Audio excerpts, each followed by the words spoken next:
G'day guys, and welcome to my tier list for my played video games of 2023. These are all the games that I played for the first time last year, off-stream and on-stream. These aren't really reviews, there's some mini-reviews, I guess, during this tier list show, but it is really just about how these games made me feel. How do I feel looking back at them? And it's obviously a very subjective list. But by all means, drop your top 5 or top 3 or top 1 favorite game from 2023 in the comments. I'd love to read it, be fun to read. Or even like me, it's a game that didn't come out in 2023, but you just played it for the first time in 2023. Apologies in advance that while editing this 5.5-hour live broadcast VOD, it was very from the hip. I'm kind of freestyling a lot here, there's no script.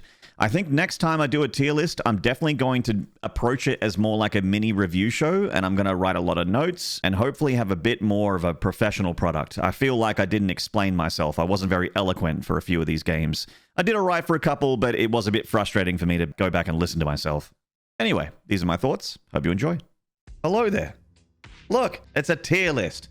I've become one of those guys. Yeah, dude, 2023 is just a complete blur, isn't it? The rules for this layup here, so for all of these ranked games, these are games not necessarily that came out this year. As you can see, a lot of them came out earlier, but they are games that I played for the first time this year. Mods do not count, and remasters do not count, but remakes do. And there is a difference between a remake and a remaster. There is a difference. A remaster is the same game with a coat of paint, upscaled or whatever. It's the same game. A remake is the bones of an original game, but completely, changed around enough for it to be a new video game. There's going to be some games in here that were pretty big in my circle of streamers that I didn't play. Like I didn't play Armored Core 6. I didn't play Dredge. I meant to, but I never got around to it. All right, let's go. Dead Space. The Dead Space remake. I had very little expectations for it. I really enjoyed Dead Space, the original, and really enjoyed Dead Space 2. In fact, I think I enjoyed Dead Space 2. I replayed the trilogy in 2022, and I think the Dead Space sequel I might have enjoyed more, because for me, Dead Space is, while it has scary moments and is very, very, has some very tense, slow burn moments where it can get very, very terrifying, it is essentially an action game for me. It is essentially an action game. It has a lot more action in it than it has survival horror, I suppose. You are almost always, you have some kind of ammunition. You know, you're never in a situation where you have to think really hard about using ammunition. You're encouraged to fight everything. Running past stuff and that kind of thing, which I feel is like a staple of survival horror. And inventory management. You have a little bit of inventory management because stuff, your bag can get full, but you always end up with like a ton of stasis packs that you almost never need to use. And resource management, that kind of thing, has never really been too much of a problem. So it feels like that part of survival horror is not really in this game, as much as it is in, say, like classic Resident Evils, the grandpappies of the genre. So Dead Space Remake was a very lovely surprise on how good it was. They changed how Isaac looks. Isaac Clarke looks almost exactly like this guy. His name is Tobias Menzies. Go look at the Dead Space Remake. Isaac Clarke looks 1-to-1 exactly like that dude, all right? Cool. This game took a lot of what I love out of Dead Space 2 and put it in Dead Space 1. There was a lot more combat, a lot more... They changed how a lot of the weapons worked in this game. So there was returning weapons from the original game that kind of got revamped, a new facelift in Dead Space Remake. There was a lot of like weapon synergies and combos and different ways to play, and I really love player expression. When they put player expression in video games, I'm a big fan of that. You have a lot of different ways to skin a cat or to dismember a necromorph, as it were. It has some great spooks in it. They've got some rooms from the original game that they basically copy-pasted into the new video game, but there is enough different about it. They also made it so that the tram system isn't like a hard cut from chapter to chapter. It's more of a slow cut. In fact, you can kind of walk from one side of the Ishimura to the other, which I thought was really cool. Last time I played it was at the beginning of the year, so my memory for the game isn't great, but I did play it through a couple times. I really, really enjoyed it. I think that for now, I'm going to leave it in A tier because I really, really liked it. But it didn't stick with me as much as some of the games in here that I would put in S tier. So I'd say A for now, but definitely wouldn't put it lower than that. It would be A or S for Dead Space Remake, because this game really tickled my pickle, you know what I'm saying? System Shock Remake. This was a pleasant surprise in the sense that I didn't think this game was going to ever come out. It was talked about. but I felt like the last time I heard a conversation about this remake was back in 2018. It was a very, very solid remake of a very dated video game. It is the originator of the immersive sim. The first-person immersive sims like Deus Ex, it'd be the big one. I'm not too sure where to place it actually, but it has some good puzzles in it. Weapons are pretty similar. The enemies are pretty similar, but given a coat of paint and a little bit more combat in there. It does get very visually samey after a bit. There's not like a huge environmental distinction between one area and another like there is in Dead Space. You go to a certain area in Dead Space, even though you're inside of a spaceship, there is a big difference between like the agricultural part of Dead Space versus the cultist part of Dead Space versus the medical part. It gets very like, oh, have I seen this place before? Where am I? You can get lost and the map is insane. It can be a little bit overwhelming. I actually applaud Night Dive for being as faithful to the original as possible when remaking this game.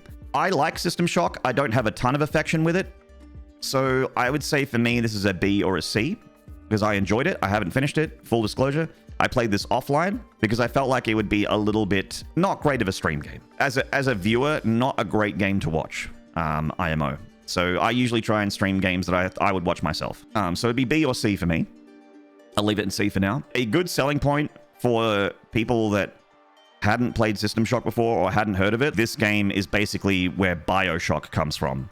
Where Deus Ex, BioShock, Prey 2017, first of those games that I can remember is System Shock. It was made to be dated because people wanted it to be like the original, but I think that the newer versions of the immersive sims, my favorite being Prey 2017, completely leave this game in the dust. It does show its age, but that was intended, I think, by Night Dive. It seems like they made it for the fans of System Shock. It is a fun game, and you can get lost in it. And it's one of those games where you could blink and 3 hours have gone because you've gotten deep. Shodan is an incredible antagonist. I think that Shodan is still terrifying. I love the voice that they do for Shodan. The audio for Shodan still holds up. Shodan is still a terrifying antagonist in 2023.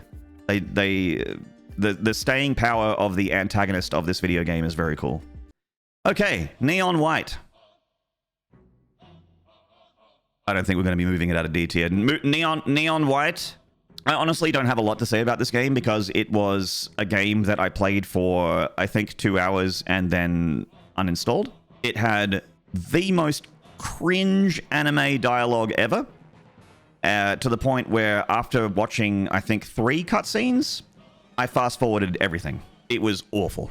I hated dialoguing with any of the characters. I wanted to get straight back into the game as soon as possible. I ignored everything that wasn't gameplay. The gameplay was something like... I picked up this game because it was talked about by chat. It was recommended by people in chat. People that like to speedrun, FPS speedrunning, min-maxing, and going as fast as possible. It's like this game is all about that. But there are some games that feel like you have to play them a certain way, and they're just saying... They're like, nice try, but try again. You didn't do it right. Rather than saying, please come up with something different. We just talked about an immersive sim video game where you have a lot of freedom. Neon White is the complete opposite of that. And that can be fun. I do like to speedrun video games, and there is a min-max way of doing certain things when you speedrun stuff. But I do that after experiencing a video game what am I trying to say here? Like Doom Eternal. I love playing that game normally, in air quotes, so much that I learned how to min-max it. Neon White is like, min-max this now. Because it gives you a score attack and a score screen immediately at the end of every level, I felt pressure, and I know that I could ignore it. I'd have to work to ignore it, but I can't because of how my brain works. I would have to work to ignore the fact that this game doesn't like what I did. The game's like, nice try, champ. Just like fist on the chin. Nice try, champ. Good try. But it's really bad what you just did. Enjoy the next level. I like freedom. I like player expression, and then min-maxing later. Yeah, that mixed in with the fact that I couldn't give a shit about the story or any of the characters, and I wanted to ignore all the characters because of how horrible the dialogue was. That's a safe D for me with Neon White. Safe D is always good. That's right. Wrap it up, guys. Returnal. Returnal was a game that since 2021, which is when I think this game might have come out in 2020. It's been talked about. Please, Maynard, Returnal. You're gonna love Returnal. Then when it got released on Steam, I'm like, hey, that's a no-brainer. hell yeah, we're going to play Returnal on stream. And then we did. We played it this year. And it is a roguelike third-person action video game that is very combat-focused and does it extremely well. The whole game is based around you replaying it, and you unlock more of the story the more that you play it, right? This one's going to be a high finish for me. It'd be A or B. Returnal does what it does very, very well. I think this might be a recency bias thing because I didn't play it since the beginning of the year. But this game really did, it really did slap when I played it. I enjoyed the shit out of this game. I was looking forward to every stream that I played this game in. It ran really well. It had good performance. And I preferred playing it on PC than playing it on console, because I think that mouse and keyboard actually works really well for this game. Even though it's a third-person action game, I usually want to play controller with that. Mouse and keyboard worked really well for this game. I just wanted more combat all the time, and every time I didn't have combat, this is a negative about the game, is that all of the story first-person walking stuff, which was important for the story, made me physically ill, but you needed to do it to progress the video game. I'm like, all right, where's the jump scare? There it is. Okay, thing jumped out at me. And the whole time I'm just like getting hurly because of the FOV being so drawn in, and I couldn't raise it. I tried to make the FOV better for the story first person segments, but I hated every single one of them. I didn't want to be in any of them, and I was just counting down the seconds to get out of it and back into the combat. While that's a con, it does do the combat extremely well. I do think I like Dead Space Remake a lot more than this, so I'm going to put it in B. I liked it more than System Shock. I liked it less than Dead Space Remake, so I think it's safely B. It failed to make me Returnal. It's true. It's true. It did fail to make me Returnal. These games both translated very well to mouse and keyboard, which I appreciated, because I like to aim with the mouse. Especially action shooter games where accuracy really matters, like Dead Space and Returnal. I find them so much easier to play with mouse and keyboard, and it feels really nice to play. You get double jumps, you get dashes, you fight in a lot of arenas, you got to be hyper aware of projectiles around you and that kind of thing, otherwise you're going to die. It felt really good to play well in Returnal. Let's talk about Outer Wilds. Outer Wilds is a game that has a lot of people feel very, very strongly about this game, and I understand why. It's got that very emotional music in it. It's got a very sad story. This game, I think what it does very, very well, the feeling of exploration is awesome. And there are some cool puzzles. The biggest problem for me with Outer Wilds was I wanted progression. Guy in the chat that really loves Outer Wilds is going to be like, but there is progression.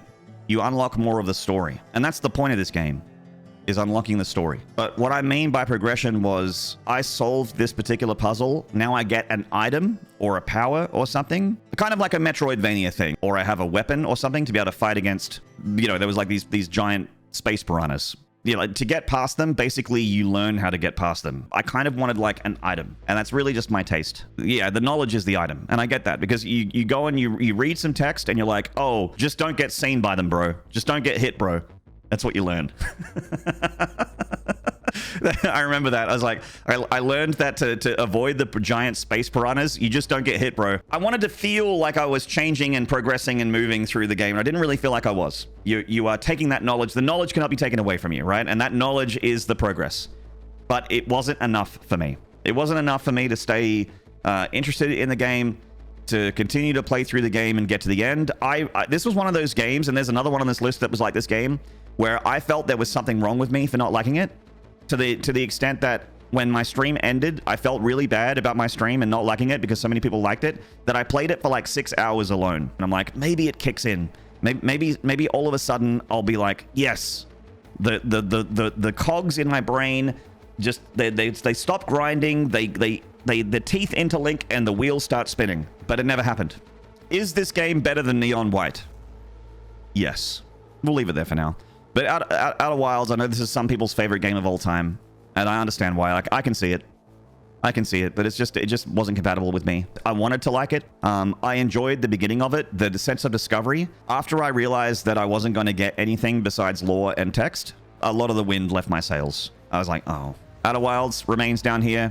These two games remain unfinished for me, as does Neon White, but I did finish these two. I'll make sure that if I finish a game or I don't finish a game, that I mention that I did or didn't finish, just because, you know, I'm trying to be full disclosure and open as possible about why I feel the way I feel about these games. I'm very surprised you didn't slam out a while. I was right in F tier. Reaction when you streamed it made me regret suggesting it. I was more frustrated with it back when I played it on stream, because I'm one of those guys where if I'm having a good time, you can tell, when if I'm having a bad time, you can tell. But it was one of those games where I was just very frustrated with the fact that I didn't like it when I thought like I should like it. I take bad streams very personally, and that's something that's a problem with my brain. That's how I work. But when I have a bad stream, when I feel like I've had a bad show, it really sticks with me. It's hard to shake off. And I feel like this was one of those games that became a bad show, and I blamed the game for that. But it's really kind of just me being frustrated with myself, and then I tried to play more of it to feel better about it, you know, to try and click with the game. I'm like, I want to be on the same page as everyone else so I can enjoy this game. Stream it again the next day.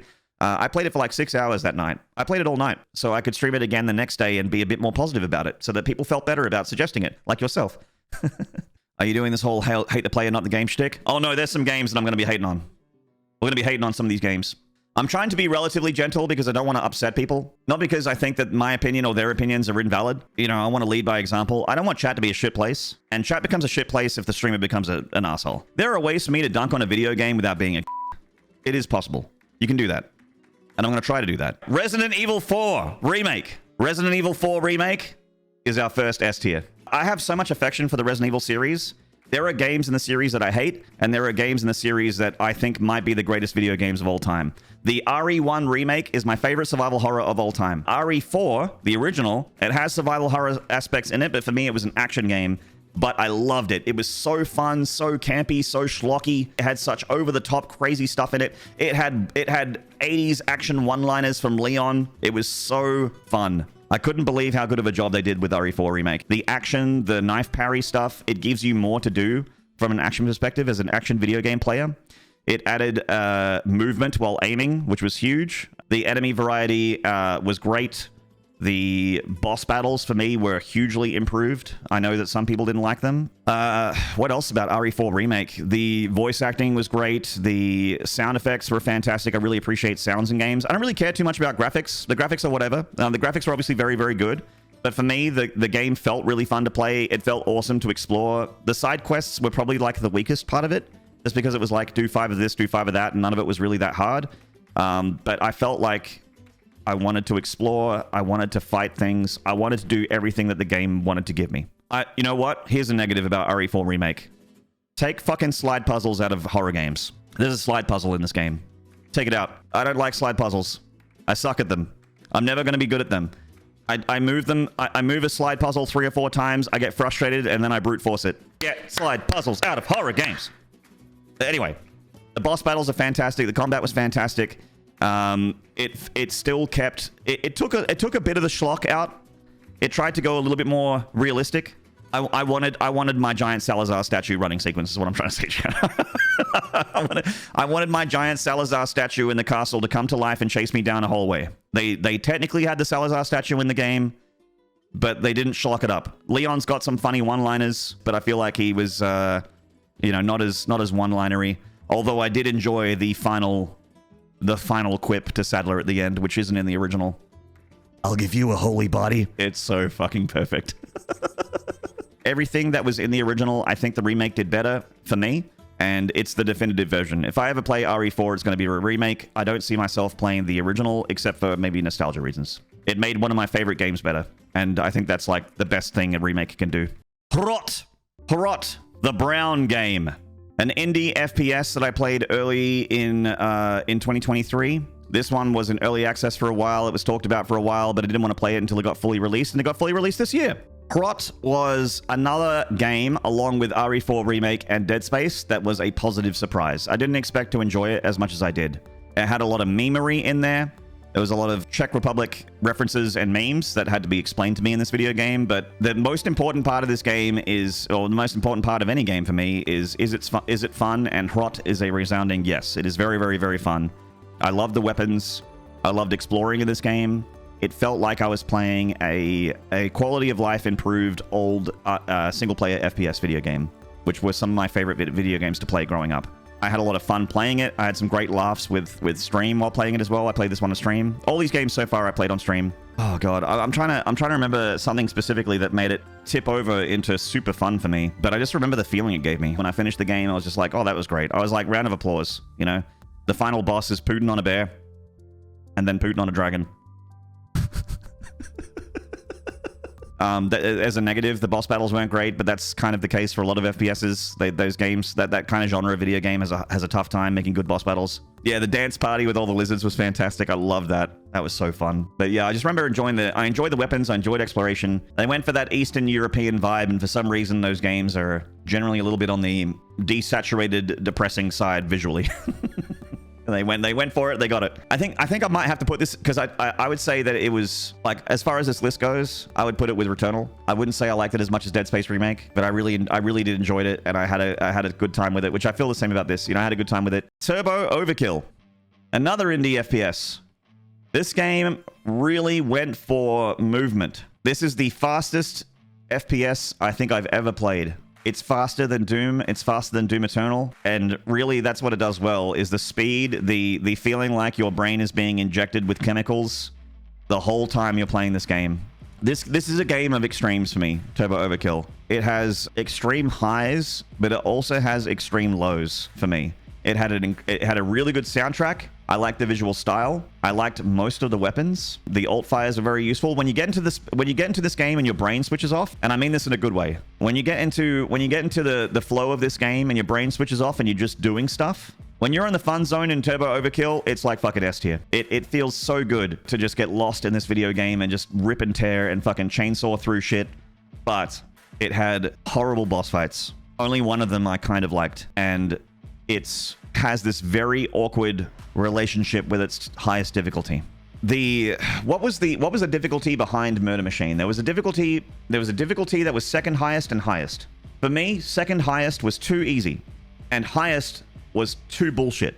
Murder Machine got harder since you played. That makes it worse. I didn't feel challenged on the difficulty behind Murder Machine, and on Murder Machine, I felt like it was horrible at the difficulty. Like I was resetting over and over and over again, getting one shot by stuff with really, really, really fast projectiles that did so much insane damage that it felt really unfair when you die in this game.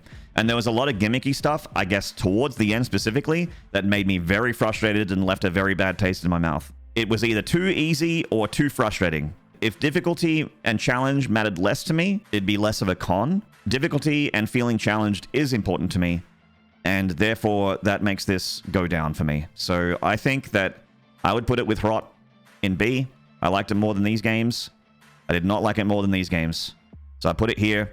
I don't know, look, I think maybe like when people make tier lists, it's usually farther left is like, because they also have rankings inside of the tiers, right? I would say that I liked it more than HROT, but not as much as Returnal in the end. This is the video game that I think that if its highest difficulty managed to find that sweet spot in the balance, if they managed to, I think it was mostly developed by one guy as well. Outer Wilds, 0 rip and tearing, straight to F, no breaks. All right, Boltgun, another indie FPS. Boltgun, similar to the Warhammer stuff that I played recently, I was ready to enjoy this game, but I didn't. The enemies were very boring. They barely moved. They felt like cardboard cutouts that shot back. There were enemies that did more than that, but they kind of just lunged at you, and they were frogs. The plus sides of this video game, I liked the music, I liked the art style, I liked that I could push a button and just yell obscenities. Using the bolt gun was fun, but the other weapons weren't very fun. The gameplay also, weirdly for me, and this is just a negative for me, not necessarily the same experience for everyone else, for some reason this game ran really badly for me, which definitely affected my enjoyment. I don't know why. It didn't feel fun to play, it felt janky to play, it was annoying that I had to keep trying to restart the game and fix it. I think maybe later patches might have fixed that, but it was offensively boring in the enemy side of things, and I don't know why this game just didn't do it for me at all, but I'm actually going to put it down here. Bolt guns indeed. I was really disappointed by Bolt Gun. D for disappointment. A lot of the stuff up here is a positive surprise, and a lot of stuff down here is like surprisingly bad to me. And yeah, I think I'm going to put it down there. I love Warhammer. Look, I love the lore, but the video games, most of them don't do it for me. The Warhammer video games.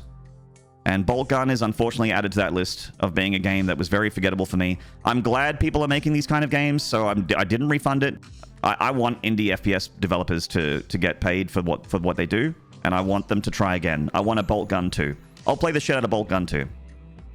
I guess in that sense, I put that over Neon White because I'm not interested in Neon White 2. I wouldn't play Neon White 2. I'm not interested. Not interested at all. Jump King! What is above S tier? Put Jump King in there. I fucking adored this video game. This video game was like the 2019 streamer, YouTuber rage bait video game where everyone just got angry about falling. I actually never got angry with this game, I don't think. I think there were probably a few times where I went like, no, but every time I fell, I just got on with it. I don't know what it was about Jump King that just, it I admire its purity. I admire its purity. It really is just jump. The only thing you do in this game is jump up, jump sideways, and the only thing that changes how you play is what the environment does, what the biome does. And I loved that when I played this game, I felt like I was leveling up, and when I played this game, it took me, I don't know, like a whole stream, or maybe 2 streams to get to the end of the base campaign. And then after finishing one of the DLCs, I went back to the base campaign, and I finished it in 30 minutes. And that felt amazing. And it really is just a very pure experience. It is just jumping. It is, you can get collectibles and add to the challenge. And the DLCs are absolutely the hardest part. Like there is some very, very good developer-made challenges in the Ghost Babe DLC. That was insane. That felt amazing to finish, to get through all of that. It felt like a challenge that I was really engaged with. And when I got to the end of that challenge and succeeded, it felt extremely cathartic. I think Jump King is A, at least. It might go up to S. God, how does my brain work this way? How do I put Jump King over Returnal and Turbo Overkill? But because these games are good. I might have enjoyed it more than Dead Space Remake, honestly. Like, I can't tell. I'm gonna do this. And also, as a small aside, because I streamed this game, it was a fun game to stream with chat. I felt the hype from chat whenever we got a new PB. I'd get scared. I'd get to a new screen that I'd never seen before, and I'm like, all right, what next? And I was always excited about the next screen. We would get to a new biome, and the screen and the music would change, and it'd be a completely new biome. I'd be like, ooh. The add-on with the shit posters as crows was great. That's true. I forgot about that. So another small aside as a streamer, and chat was showing up as crows in the video game. Little crows showed up with chat messages. As I've learned from Jump King. And it's something that I take with me on my journey through this crazy world of streaming video games. Every run begins in the bog. Fuck it, Jump King's S tier. All right, Jump King's S tier. It's not as good as RE4 Remake, but it's fucking S tier. I loved it. I had so much fun streaming that whole game. It's S tier. There it is. It's done. Trepang 2. Trepang squared? I don't know. I don't think there was ever a Trepang 1. Trepang 2 is similar to Turbo Overkill in the positives when it's sticking to what it does really well, which is the combat and the game loop. Like when you're in that combat game loop and you're really like losing yourself in it, it feels fucking awesome. Its single player campaign is pretty awful though. The single player campaign for me felt like I was getting tonal whiplash. Talking about it real quick as a negative, it suddenly became a horror game. And the horror enemies were not fun at all to fight. They were just like exploding zombies and a Mothman and suddenly like back rooms and shit like that. It got very internet memory. I didn't care much about the story, but I don't see why I should. Because it was the game is meant to be a sort of a spiritual successor to Fear, because they stopped making Fear games, right? And this game was meant to be inspired by Fear, and I felt a lot of that in there. The combat sims in Trepang 2 were great. I really, really enjoyed those. Those were the most fun in the game, but the single-player campaign for me was awful. I don't know why they gave me limited stamina in my home base as well. Like when you go to the hub between levels, they're like, okay, you have to run to the other side to activate the next mission and then run back to the helipad. And I had like my stamina bar going down, running from one side to the other. I'm like, why is this happening? Just because you need to go in there. They force you to go there between missions to activate the next mission. The stuff that you will unlock were cosmetics, which, I mean, you only see your hands. Here's your reward. You get tiger print gloves. You'll see them sometimes when you reload. Enjoy your reward. If you dig the gameplay loop of Trepang, the whole like grabbing dudes, throwing them at other people, using your slow-mo and managing your slow-mo and that kind of thing, and that really, really clicks with you, Trepang is a big winner. The combat sims are great in that regard because it really just gives you a room to play with all of that and then ups the challenge the further you go. But I personally found myself getting a little bit tired of it pretty fast. I saw a lot of my mates like Devo and Nanny as well in the chat. Really kind of jizzed their pants over how great the soundtrack was as well. I didn't really like it that much. I don't know. This is a tastes thing. Trepang, top of C, I would say. I liked it more than these two games, but I didn't like it as much as these. It just didn't do it as, I don't know. Maybe bottom of B. I don't know why I would ever play this game again. That's all. That's another thing. Like, I like replay value in video games. I can see them. The Trepang 2 fans. And this is not personal, guys. Again, you like this video game, please don't let some random Australian on the other side of the world opinion on a video game change how you feel about it. You like what you like, and that's great. But I also like what I like, and I dislike what I dislike. And Trepang 2 for me was pretty mid. Deadlink.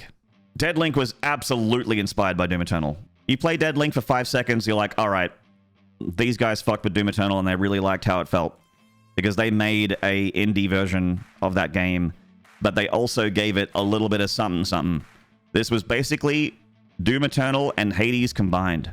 And it felt very Hades in the sense that when you finished an arena, you could pick a different direction and get a buff or a reward or a certain kind of thing, or even a challenge room based on the direction that you picked. It had a very, very, very fun game loop.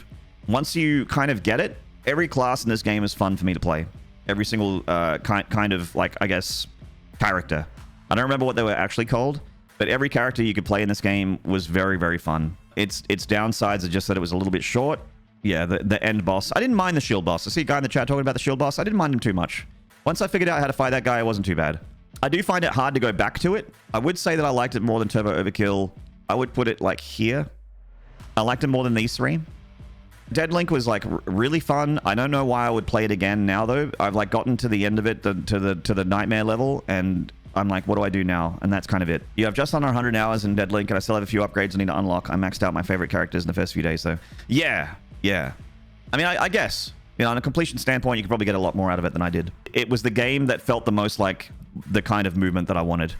I loved how you switched between your weapons and your abilities, and you were rewarded for remembering all your cooldowns, using all your abilities, also the important things like accuracy and your mastery of those particular characters. I also think maybe the third chapter, I never really had a lot of fun in that chapter. There were like all these turrets on the walls and shit like that were annoying to find, and they would always shoot you in the back, and they were just like, oh man, like it was just a really annoying enemy that you always had to deal with and think about. I don't know, I think I like Deadlink more than Returnal. Yeah, I'll put it there, top of B. Very fun. I don't know why I would replay it though. I would replay these games. Yeah, the robot ball stealing troll enemies. Yeah, they were in the third chapter as well. Yeah, I remember them.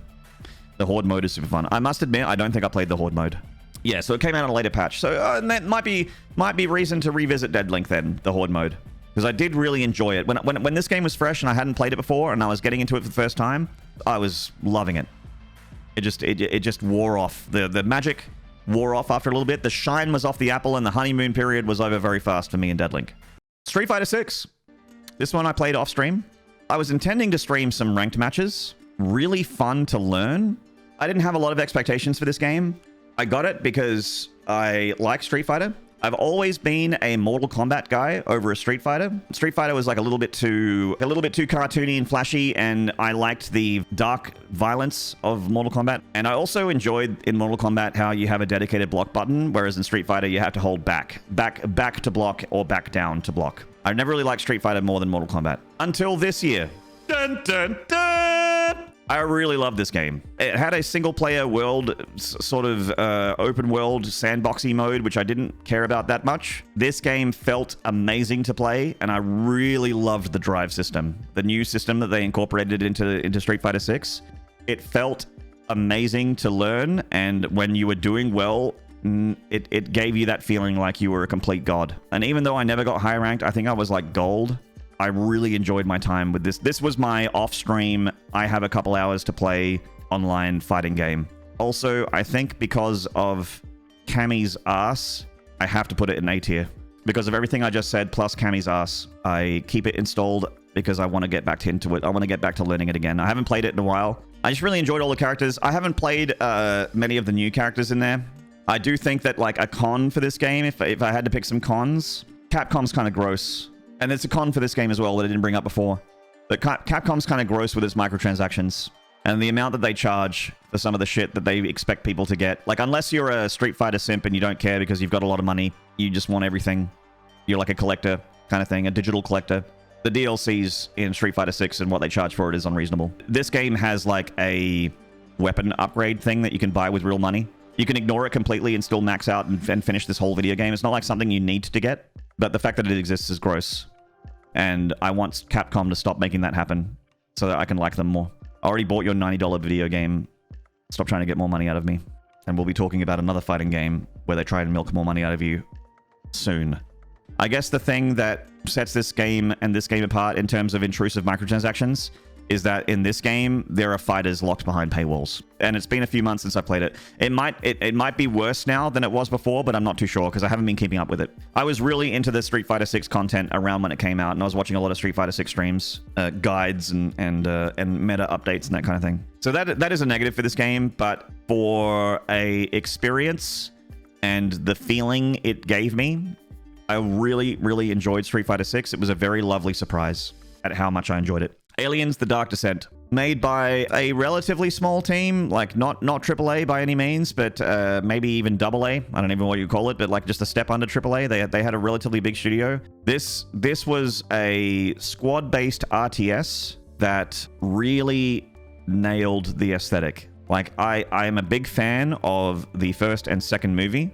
And we're not getting into the Alien movies here. I, like many of you, am a big fan of Alien 1 and Aliens. And Aliens specifically is what this game went for. It went for the James Cameron action, colonial marine, hoorah, Semper Fi shit with the sweeping orchestral scores, the screaming aliens, the sound of the pulse rifles, the sound of the turrets. They went for as much fan service as possible. And I think they really got it. If it wasn't broken and it didn't have a very odd finale, it would be one of my more favorite games that I played this year on stream. If this game had like a few numbers tweaked and a few less bugs, it would be one of my more favorite games that I played this year. I'm actually struggling where to put it now. Too many bugs in my Alien game. I get it. I had a lot of fun streaming this game with chat as well, because this was on stream. Another X Factor streamer thing. Something that not many people are going to get because they didn't play this game on stream like I did. But this was a fun one with chat. Chat was getting into it. I was getting into it. It was a great vibe. I'd say either top of B or bottom of A. It would be A easily if it didn't have the frustrating bugs in it, which could be fixed with patches. It might be fixed now. I'm not sure. This game started really strong. It ended really weird. I don't want to spoil it, but it had a very strange ending. I kind of liked it. Kind of like what they did lore-wise towards the end, but gameplay-wise, it felt very strange, kind of broken, a little bit jank. I think ironing out a few of the wrinkles in this video game could make it an old-timer. I found myself playing it off-stream on a new save file for fun, which is a good sign. A for aliens, B for bugs. Yeah, we'll give it a B for bugs. We'll put it top of B for now. It's just based on enjoyment. Enjoyment and positive memories. Speaking of good memories and good times, Darkest Dungeon 2. Darkest Dungeon 2 was the first time in a long time I felt addicted to a video game. I played this on stream as well. We got all the way to the end.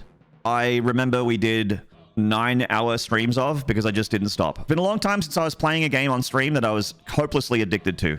This game was a pleasant surprise because I heard a lot of bad things from people playing it in early access. I kind of expected this to suck. Just because I couldn't help it, a lot of the discourse around the game was not positive. I didn't really enjoy the exploration in this game. Like, to compare it to the first video game, I liked the exploration and the dungeon crawling and the interacting with curios a lot more in 1. But the actual combat in 2, the token system, the sounds, the music, I found superior in the second game. The graphics did help a lot in the sense that it felt awesome to be in like the animations, and even when you selected the different things that your characters would do, the highwayman would like spin his dagger in his hand ready to do a melee attack, or pull his gun out ready to do a gun attack when you hovered over the shoot button or the stab button or the slash button.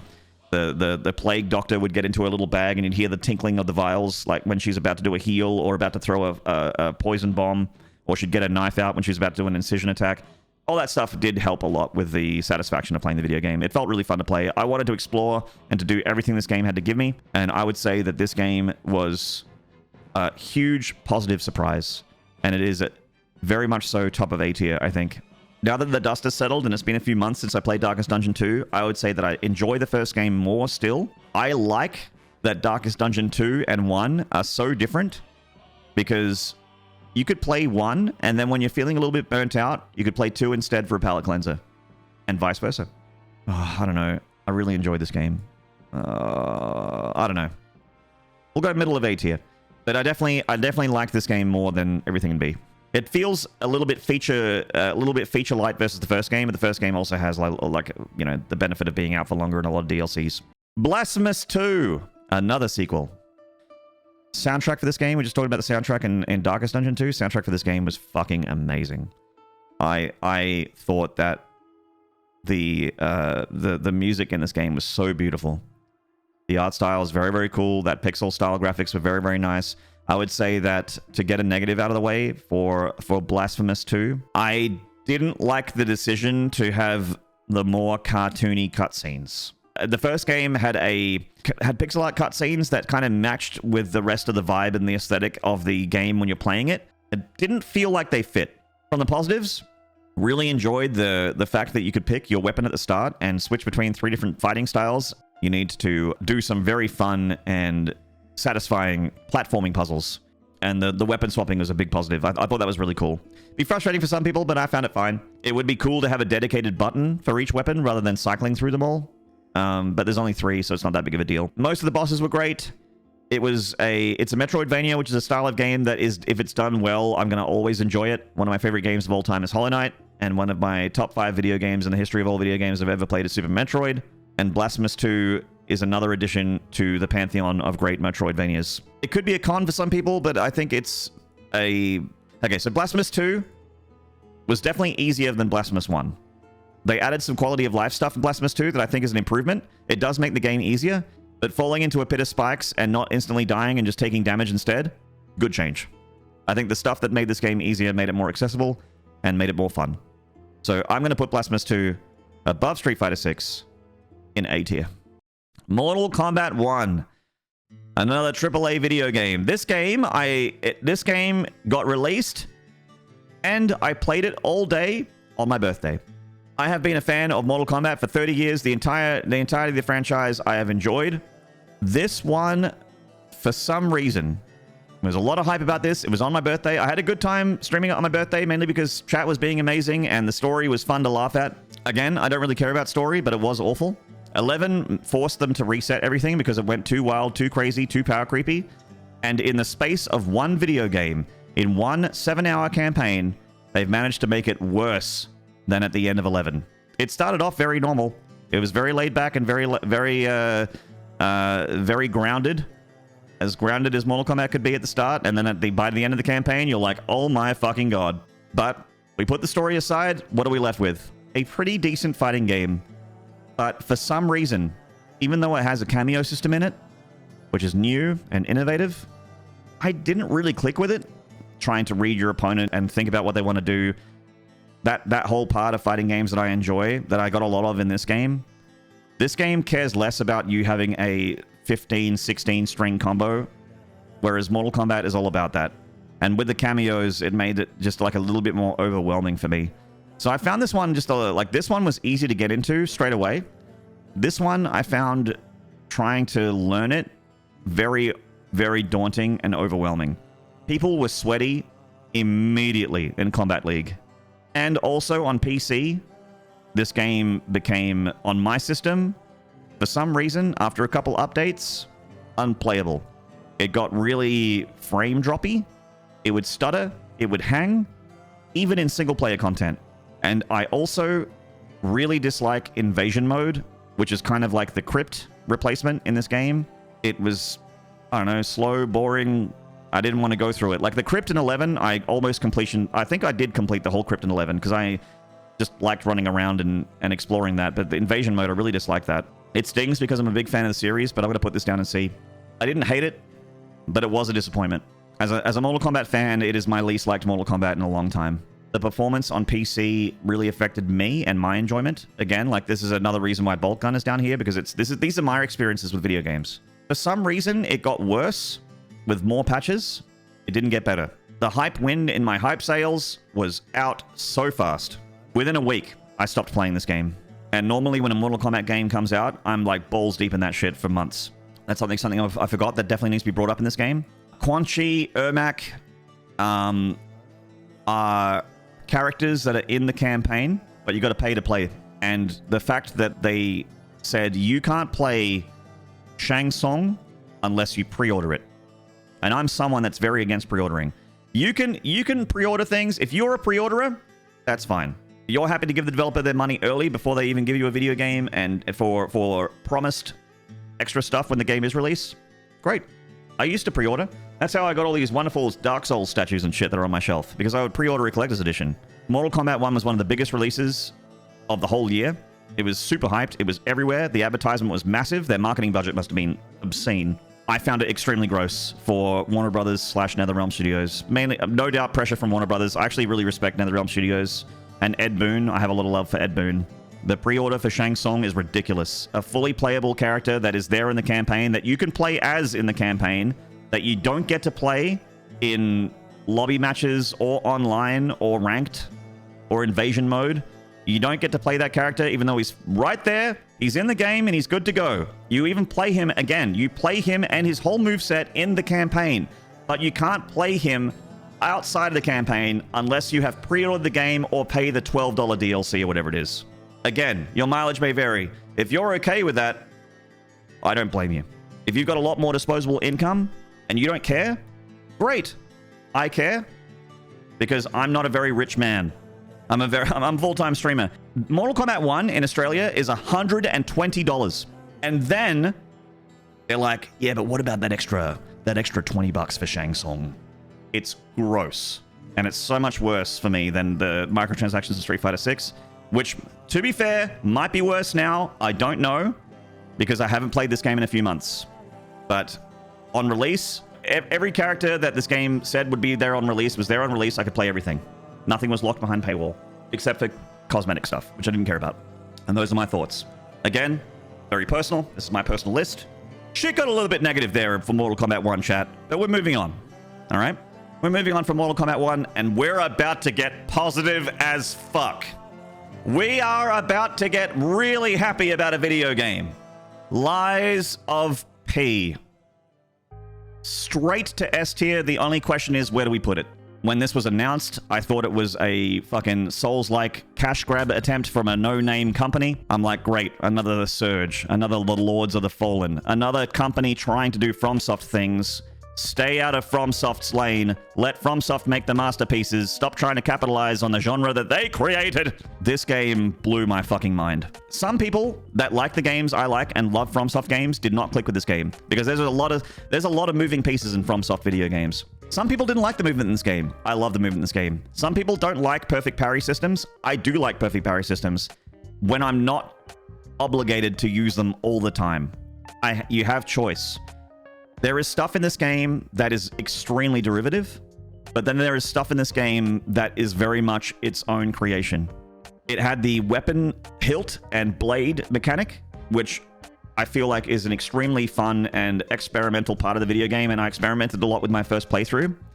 I love the healing system in this game, in that it is basically Estus from the Souls games, that if you play really, really well, if you do damage and you survive long enough, you can get a healing charge back, which rewards you for playing well. And also the way that this game, like, I don't really talk about story. Doesn't matter to me very much. You get the story, it doesn't make any fucking sense, but you do get the story. And in Dark Souls and 1, 2, and 3, I feel like a lot of the best parts of the story are stuff you need to work hard to find. The context you have to work hard to find. That's the word I was thinking of. Like, you're like, oh, I know that I killed Lord Gwyn, the Lord of Cinder, but I don't know what this means. The context for what you just did needs to be worked hard to find. The context of what you do in Lies of P is there. It's given to you. But anyway, story aside, what are we left with? The music was incredible. The boss designs were very, very cool. And there was stuff in this video game that made me feel like I was playing a FromSoft Souls game. It felt like playing a FromSoft Souls game, which is the highest possible compliment I can give a game like this. In fact, I said it before and I'll say it again, I liked this more than some of FromSoft's games. I mean, my favorite FromSoft video games still leave this game in the dust, like Bloodborne, Elden Ring, But I liked Lies of P more than Sekiro, and I liked it more than Dark Souls 2, and I like it more as a video game, not in terms of what it means to me. Dark Souls 1 means a lot more to me. Lies of P really earns its place in S tier. This might be recency bias, but I'm going to put it up here, top of S. I would go back and play this game in a heartbeat. This game was the first one of these games that I played in a while where I'm like, dude, I could play this for 1,000 hours. I adored Lies of P. And I'm sure I'm missing a bunch of stuff that I wanted to say talking about it now. Because this is, as you can probably tell, unscripted. Very much shooting from the hip here. Just going off of memory. My favorite game of the year so far. Of that I haven't, you know... There might be another game in here that beats it, but we'll see.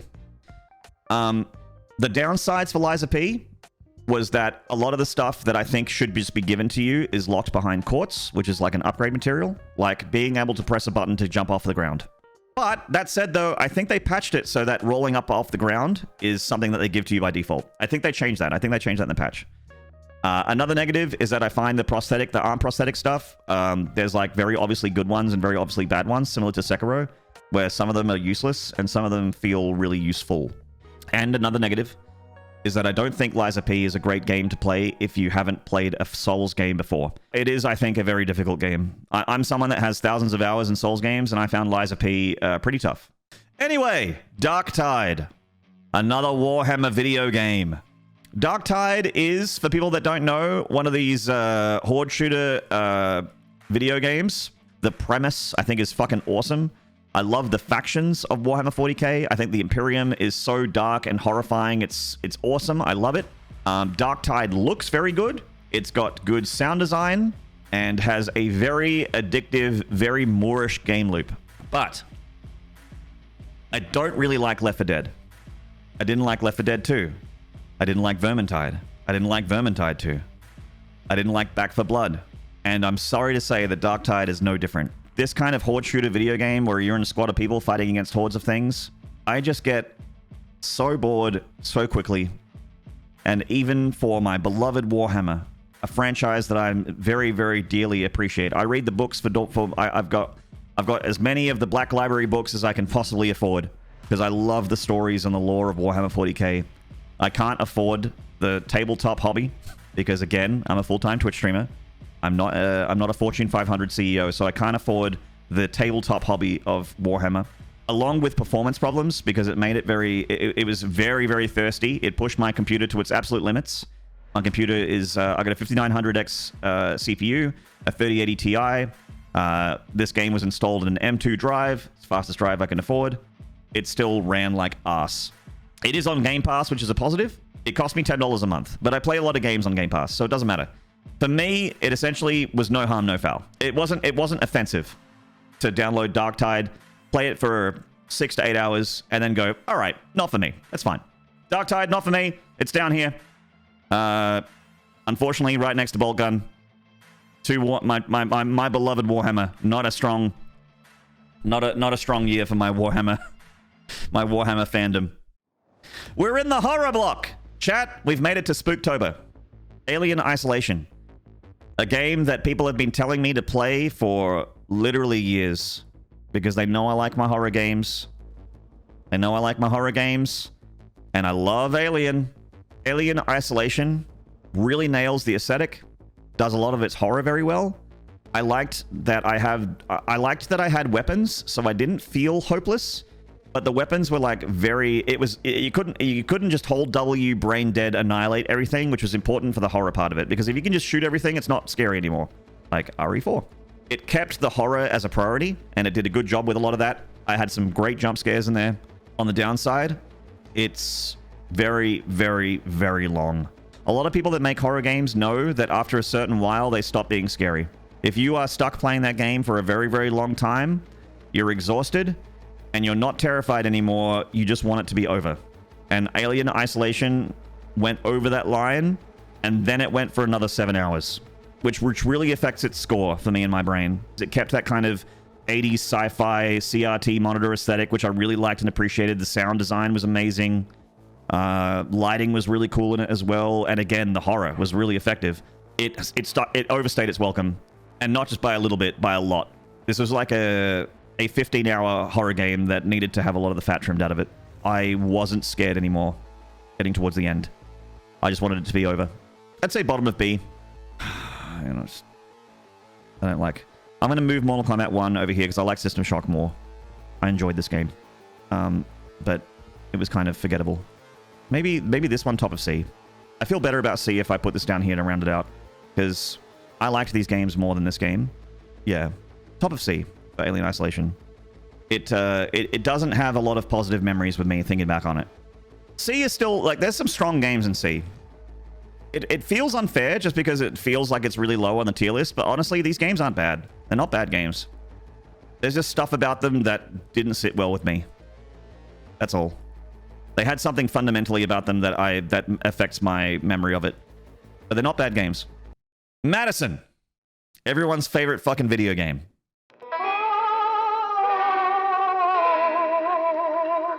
This game definitely did its horror very effectively. It had that. It had a lot of very scary jump scary bits. This was like the jump scare game. It did give you a very large sense of dread. I liked some of the puzzles. I got stuck on the clock one, I think.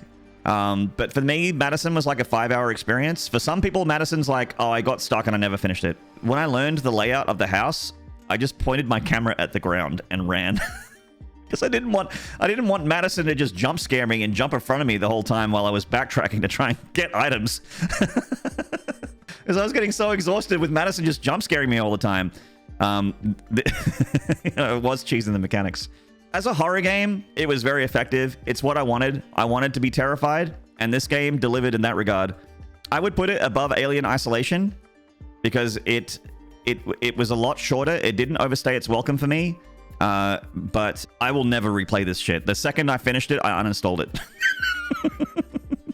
Unless I had a VR headset, I would do MADiSON VR for chat. The memes of the blue knees lives on. It was a fun one with chat. You know, we had some good jump scares. We had a good bit of banter. But as a video game, I didn't like it that much. It was okay. Which is why it's in C. It was also, as a small aside, because we brought it up with other video games about price and that kind of thing, it was $50. I think that's a little expensive for this game. Australian, sorry. Before the Americans like, what? Yeah, $50 reduce. 50 kangaroobles. Homebody. Fixed camera, kind of Silent Hill perspective house horror game. With, again, there being similar to Outer Wilds, it had a time loop and the progression was knowledge. It had more puzzly things in it that I really enjoyed. I like the puzzles in this game. It has randomly generated puzzle answers. Like, the puzzles are different depending on your playthrough. The progression actually did happen in this video game. Something I wanted from Outer Wilds did happen in this game.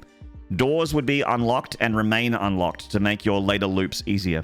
I wanted to be scared more by this video game, and I'd say as a con for a horror game, it just wasn't very scary. There were very few jump scares.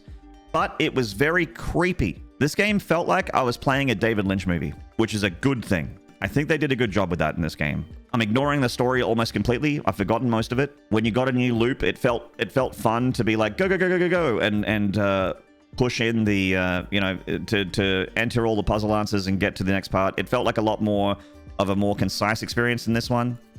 And because it didn't, and because it did actually have progression in it, gonna rank it higher. This is kind of a cop-out, really. I kind of want to put it top of C or like bottom of... I'll put it bottom of B. I liked it more than MADiSON. As a video game. Not anyway... MADiSON was really, really scary. This game was not scary, but it was more fun as a video game. And I have more positive memories of it. And it felt satisfying to complete. When the credits rolled, I was like, ooh, nice. You know? Bottom of B. Fear and Hunger. This game I played offline. And this one's really hard to rate. Fear and Hunger was recommended to me as an experience more than a video game. It has the immersive sim elements of, you know, your Deus Exes and whatnot, where there are a lot of different ways to skin a cat. There are different classes in this video game. It's an RPG for people that don't know it. It was made with RPG Maker, so it has that very like SNES, early PlayStation era kind of graphical feel to it. It's very much like a up, down, left, right movement, and then you have an interact button, and that's like the whole, and then a menu button, and that's the whole control scheme. But there is a lot to this video game. You know how JRPGs you're encouraged to fight? In Fear and Hunger, you don't get experience or level up from fighting. In fact, you're encouraged not to do it. The gameplay kind of comes in from the collecting items, making different tools and stuff to get through obstacles and to get from point A to point B. And to complete the video game, there's like a ton of different endings. I only got a couple of them. I did finish it. I got a few different endings, but there's like separate endings for every single character. There's a very deep lore to this video game. This is another one of those Eastern European video games where it feels like it has that darkness and depressing kind of bleak nihilism to it. This is hard to speak about. I have no idea what to do with this game. I've technically finished this game. I've gotten like 3 different endings, but I still feel like there is so much more to learn. Very, very dark, very bleak, very nihilistic. If you want to get into this game, be warned. Extreme content warning. Sexual and emotional and just horrific violence. It has all of the themes. Some of it I feel like is there for shock value rather than because it needs to be there. And it is a horror game, and it does have a lot of horror aspects to it. The soundtrack is fucking haunting as well. It is a terrifying video game that I feel like has a lot of depth to it. I'm intrigued by it. God, where do I put it? I don't know if it doesn't make sense. There's stuff in here that I really feel like they're just trying to be edgy for the sake of being edgy, but then you can make an argument that it adds to the horror. What's more scary? A guy running at you with a knife, or a naked guy covered in his own feces running at you with a knife? It's pretty safe to say that the second is scarier. It is, again, I really can't stress enough content warning on Fear and Hunger. It is technically a game that I've played and finished in 2023, which is why it's on this list, but I feel like I've barely scratched the surface, and I don't know if I can rank it confidently. Maybe like here. It's not incredibly fun. Bottom of C somewhere, maybe. I don't know. Bottom of C. I don't feel good about ranking it higher than Outer Wilds. Outer Wilds, I think, is a better game. But anyway, Nightmare of Decay. This game is like first-person Resident Evil. Like, a very, very, very small team. Might be 1 or 2 people that made this video game. It gives you the feeling like you're playing RE1. It very much has the survival horror thing nailed in the sense that you have limited inventory space. You have not much ammo, so fighting stuff is... You can't just fight everything. You need to avoid and be very tactical about what you do take out and don't take out. There are some really good puzzles in Nightmare of Decay, but it is like a 3-hour game. But a but for the but. Nightmare of Decay does have a horde mode, and it also has like an exploration mode. And both of those are pretty fun. So there's a lot more gameplay to be had for the price of admission. So you don't need to pay for DLC to get all that. That's in here. I found this game pretty fun. And while it's very janky, the end boss was pretty terrible, I remember having a pretty good experience with this game. I think I'm going to leave it bottom of B. Really nailed some of that survival horror stuff. It was actually impressive what they managed to achieve with this game, considering the limitations of no budget and trying not to be extremely derivative. It's time for I'm on observation duty. This is going to seem silly, but again, this is a list that is my list, and it is based on looking back on these games and the feeling that they give me looking back on them. This video game, A tier. Simply because I played this on stream, and this was the most fun chat experience game, series even. We're talking about the series. It felt like a collaborative group effort. And normally, I really like to play games alone, but this game, I completely opened the doors to backseating, which I normally hate. It felt like I was in a room full of people playing a puzzle game, and someone was just like, oh, and then everyone else was like, yeah, and then patting that person on the back, like a collaborative effort. And I love that. This is the whole series. Now, to bring up the cons, I'm on Observation Duty 3. Not good. They tried something new with I'm on Observation Duty 3, and I think they really missed the mark. They tried to go first person, and you like take pictures of stuff with your phone to send in anomalies. Another reason why this is up here is that the developer is learning. It's a spot the difference video game, and it can be very, very scary, which is another reason why it's up there, because it was a Spooktober video game, and it had some great jump scares. It was sometimes terrifying, switching to one camera and another when you could hear sounds and that kind of thing. But I do think that the developer, while making this game, was learning. And through every installment, apart from 3, which is a negative, they got better and better and better at what they did. And 6 is the best one for me. For 7, I'm going to be there day 1 for I'm on Observation Duty 7. And I cannot wait for it to come out. This was a really, really, really fun game as a streamer to play with chat to feel like we together as a team. Sometimes I was finding stuff, sometimes chat was finding stuff. Everyone seemed to be having fun. We had a really good vibes in the chat with this series. Stream and chat together. Strong. Haunting Ground. I played this. It's a PlayStation 2 video game made by Capcom. Again, we established it's a company I like very much. Just didn't play it back in 2005, whenever it came out, 2004, because I was too busy playing this game. Probably the original RE4 to know about this game. The puzzles were kind of frustrating. The dog was... I love dogs, you know, and Huey, he's a good boy. But sometimes Huey, bless his cotton socks, didn't fucking do what you fucking wanted. And I can't imagine people that speedrun this video game having to deal with the RNG that is this dog's AI. The stalkers stalking you, the scary parts of this game's not scary. And the stalkers were more annoying than they were fun to deal with. The hiding mechanic felt like it only worked half the time. And I don't remember feeling super satisfied by any of the puzzles. I gave up on it about 3/4 of the way through. I'm like, this isn't very fun. I'm gonna play something else. And then I played Fatal Frame, and that was a lovely palate cleanser. Let me tell you where this game's going. D tier. Not a very good video game. Didn't enjoy it. Didn't like the Huey stuff. Didn't like the boss battles. Didn't like the puzzles very much. Exploring was annoying because the map wasn't very good. I felt like I had a million items for things that just didn't seem to matter. Was not satisfying at all. In fact... There, near the bottom. Actually, this is unfair. Okay, you're right. Neon White doesn't deserve it. So I'm moving Neon White up a little bit because it is, you know, it's a game that I could see myself potentially enjoying, but I would still skip every cutscene.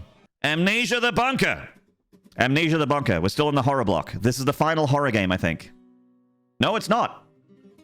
Excuse me. Let's move the horror games up here. We got the horror block up here. Let's do all the horror games together. Amnesia the Bunker, S tier. This game was so good. Chat, S for so good.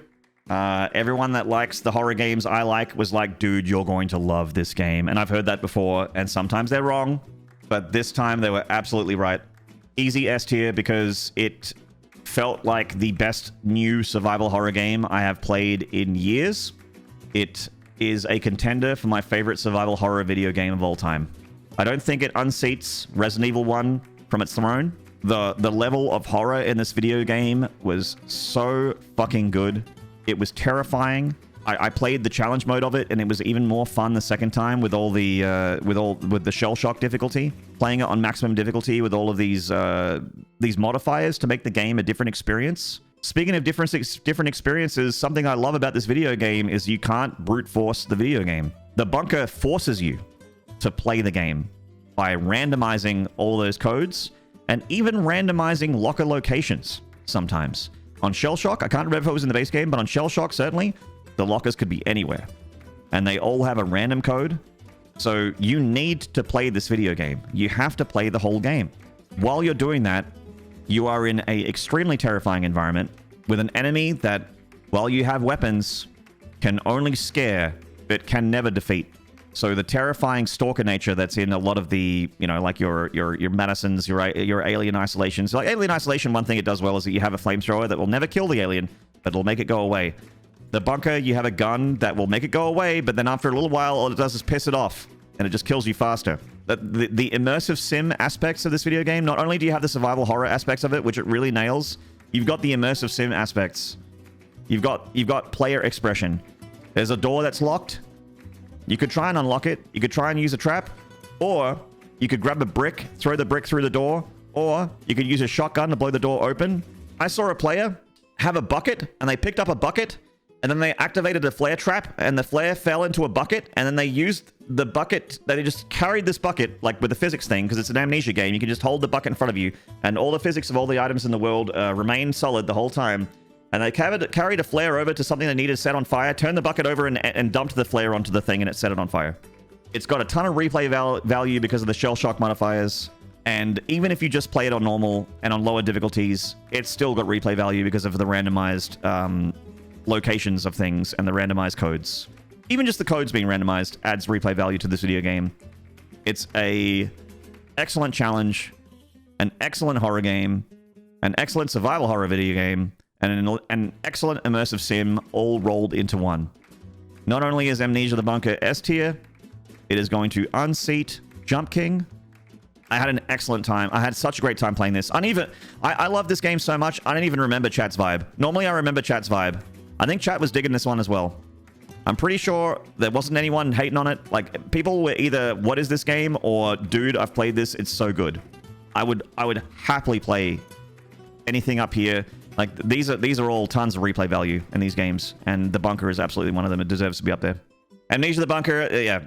Really, really, really cannot recommend this game highly enough. If you like survival horror, this is the best survival horror video game I've played in years. Potentially my favorite survival horror video game of all time. The only game that I like more than it as a survival horror is RE1 Remake. It's up there though. It could potentially unseat it if the more I play it. I don't know. I've also played RE1 Remake a lot more than this game. Song of Horror, a video game that was played in chapters, and it had this unique thing with you could pick your character that all had different strengths and weaknesses. And if you lost every character, if you open the wrong door, or activate the wrong trap, or walk into the wrong room, your character is dead. And if you lose all your characters, you have to start again. And I kind of love that about Song of Horror. It added to the horror. I felt on edge the whole time. It was actually also surprisingly well made. It felt scary to explore, but I do feel like it drops off towards the back half. It had me in the first half, not gonna lie, but in the back half, I think it gets a little bit weaker. The one good thing about Song of Horror towards the late game is that it did have, like, it would always introduce a new mechanic. I don't think that they were particularly great. Overall, I enjoyed this game, though. I would say I liked it more than these two. I'd probably put it here. A relatively fun video game, good with chat. Chat got scared, I got scared. I wanted to be scared, it gave me scares. And it had some fun, it had some good puzzles. The thing that sets this one apart is that it had that whole threat of losing the game because of losing all your characters, which made it scarier. It made me really take my time and be careful instead of brute forcing and not paying attention. Pretty much everything that is combat in this game is a QTE of some kind.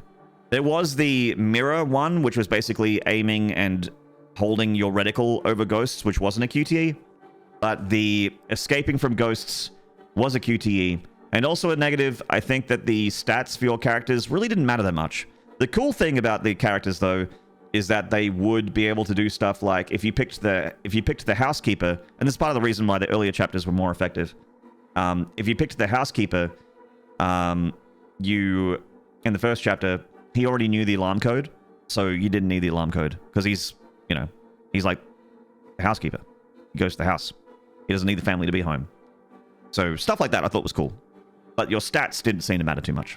I don't really like QTEs very much, but it didn't get too crazy with it. And I did feel when I had the controller in my hand playing this game that my hands were getting a little bit sweaty as I was starting to get scared. Some of those QTEs when I knew I was about to lose my last character, I was like, no! Which is effective. That's what a horror game should be. Yeah, and they each had their own items, so that was cool. But it felt like the further you got along, the less the character you chose mattered. Like in chapter 1 and 2, it felt like it mattered more, and then in 3, 4, and 5. But overall, I enjoyed it. Time to talk about Alan Wake 2. Alan Wake 2, very similar to Outer Wilds, was a bad vibes stream. It was a stream that went for 3 hours. I turned it off because I was not enjoying myself, and it was a bad vibe. I had performance problems, which definitely affected my enjoyment. It was a game that didn't run very well on my computer. And this is, again, a very subjective list, so I add stuff like that to... This is my experience with the video games. This is my list, my experience. A lot of the stuff that you see about Alan Wake 2, when you see a review about Alan Wake 2, and I've seen a bunch of them, what are the positives? What do they all talk about? How good it looks. The story. The weirdness, the uniqueness of it all. The Remedyverse. Connecting all the Remedy games together, right?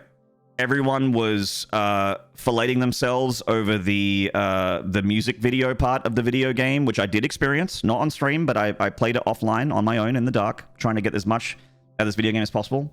I started off very interested, I was keen, and then quickly started to notice that there was just a lot of walking and a lot of talking, and not a whole lot was happening at all. So we'll take away all the stuff that people love about this game and all the reviewers that say is great about the video game, all right? The art, the graphics, the visuals, the story, the uniqueness of it, and its Remedyverse connections. What happens if you don't care about those things? what are you left with? That's me. I don't really care about the Alan Wake story. I don't really care about the Remedyverse. I don't really prioritize graphics, which I've established several times in this tier list. I don't really care about the graphics of a video game. It's not a priority for me. It can help, obviously. Good graphics and good visuals will always help a video game and my enjoyment of it, but it's not a priority. It's unique, which I appreciate.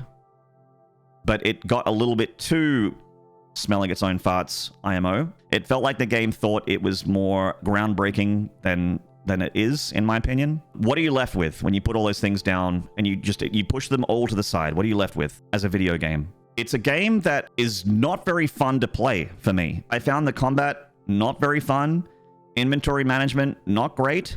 It was like a much worse version of Resident Evil 4 Remake, which is maybe an unfair comparison, but I think it's fair to compare them because they're both AAA video games with over-the-shoulder shooting. All right? They're very similar. I brought it up in Dead Space. The dodging was very janky as well. The dodge button, which I feel like worked better in the first game, which was 10 years old. I didn't feel like I was exploring in the maps, like the bigger areas of Alan Wake. I didn't feel like I was exploring. I just felt like I was wandering, like just finding random things. There, on the positive side, was a couple good puzzles. I unfortunately played them all offline because the game left me with a very bad taste in my mouth after my stream. I felt like I really let my community down, and I let everyone down by putting on a bad show. I take my bad streams very personally. It's something I'm working on. But when I have a bad show and I know the vibe's bad, chat's not vibing, people tell me like, hey man, like no offense, but I tuned out because you were clearly not having a good time. Like I appreciate that feedback, but it like makes me go, oh shit. Like I hate putting on a bad show, and I just wasn't vibing with Alan Wake 2. I felt like I was supposed to like it. I wasn't liking it, and I was getting bored, and it made me sort of rage quit my stream about 3 hours in. I was just like turning it off. I gotta go. Like I need to do something else. And I just turned my stream off. A 3-hour stream is very, very rare for me. I'm always a, 5-6 hour stream. I try and make sure I at least do that, sometimes more. And I felt like something, again, similar to Outer Wilds, I felt like something was wrong with me. I started playing this game offline. I played it for another 6 hours offline, trying to explore as much as I could. I went through the first Alan Wake chapters. I found the saga parts of the video game more interesting than the Alan Wake parts of the video game, which is weird for a game called Alan Wake. I found Alan Wake to be one of the least interesting parts of this video game narratively. His segments, I never looked forward to them. I didn't like wandering around the streets. I didn't like the subway levels. I didn't really enjoy the light mechanic where you're grabbing lights and unlocking different areas and whatever. Also, guys, I would like to demonstrate the emotional range of Alan Wake. He's always like this. He's very wide-eyed. He's got his furrowed brow. He's like, the whole time. And sometimes his mouth's like, and sometimes it's like, the mouth changes, but this is all like this on everything. And I kind of like didn't want to do the Alan Wake stuff in an Alan Wake video game, which felt strange. And I really, really wanted to like this game. I went into it. I wanted to like this game. I played it a lot offline. Like 6 hours is way more than I would play in a video game that I disliked. But I was kind of locked in. What helped with that decision was I'd already spent the money. I wasn't gonna get the refund. And I'm like, fine. If I'm stuck with this game, I'm gonna at least fucking finish it because it's an expensive game. I played it. I got up to like the end of the hotel area, and I'm just like, I just don't care. And also, the enemies that launch projectiles at you, that whole warbling visual thing that Alan Wake 2 does, was really frustrating for me.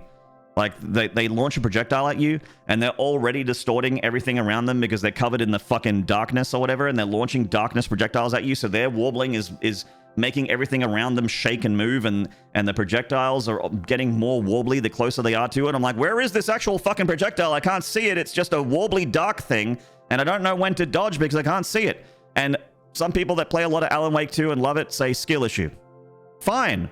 I'm shit at Alan Wake 2. I can do a lot of good stuff in video games, all right? The old man still got it from time to time.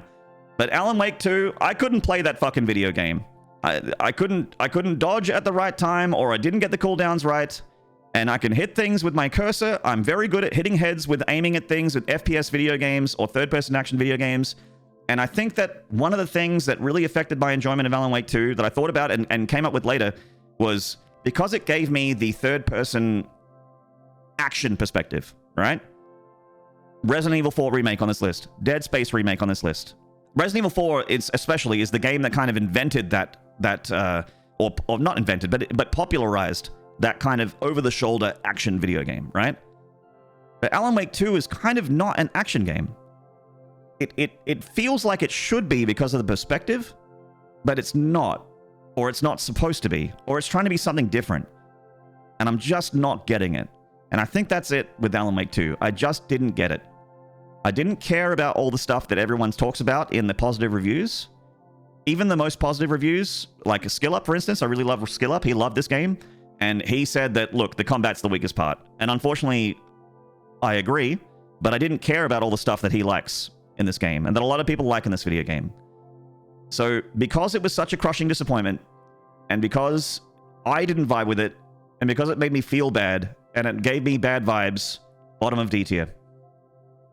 Alan Wake 2 was my biggest disappointment of 2023. And I'm sorry.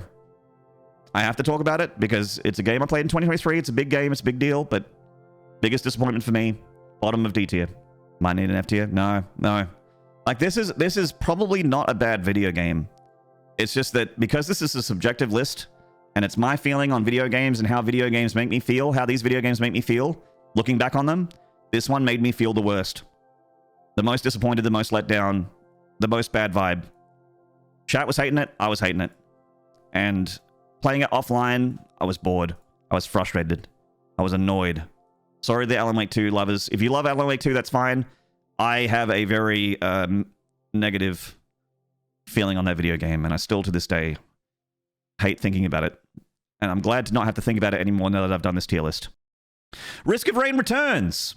It is a reimagining, I would say, of Risk of Rain 1. It has much higher fidelity pixel art graphics, which all look amazing. The soundtrack is, I think, the same soundtrack as 1. It also has a bunch of new survivors, new characters that you can play as. And this game, along with Darkest Dungeon 2, I got extremely addicted to.